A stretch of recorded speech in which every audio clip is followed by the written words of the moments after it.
600, 700, 800, 820 টাকা।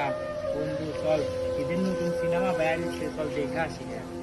না বল, এটা গড়ার থেকে না, তোদের সাথে পরামর্শ করি। দেখি কোনো গরিবের মানুষ, গরিবের দিকে টাকা হয়ে থাকে, সিনেমা দেখা চল, পরামর্শ কর, নিয়ে আসি।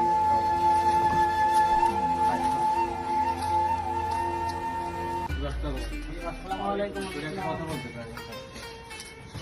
আমরা এখানে ফোন কিনতে গেছিলাম, তো একটা লোক যাচ্ছিল, একটা পকেট থেকে টাকাটা পড়ে গেছে, কিন্তু আমরা টাকাটা নিয়ে সিনেমা দেখতে গেছিলাম। মানে টাকাটাতে কি করবো আমরা তো আপনি একটা একটু পরামর্শ নিন। আসলে এটা যেহেতু করে পাওয়া টাকা, এমনও হতে পারে যে মানুষটা গরিব, তার কিন্তু দিনকাল যাচ্ছে না, তার খুব কষ্টের টাকা হতে পারে। তাই উচিত আসলে টাকাটা তাকে ফেরত দেওয়া, তার টাকা।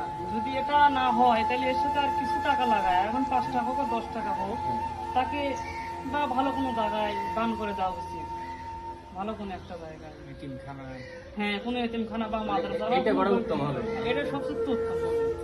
আচ্ছা চল আমরা এই কাজটা আজকাল তোমরা এটাই করো। আমরা আশা করব। আমরা অনেক টাকা লাগাই না, দান করি।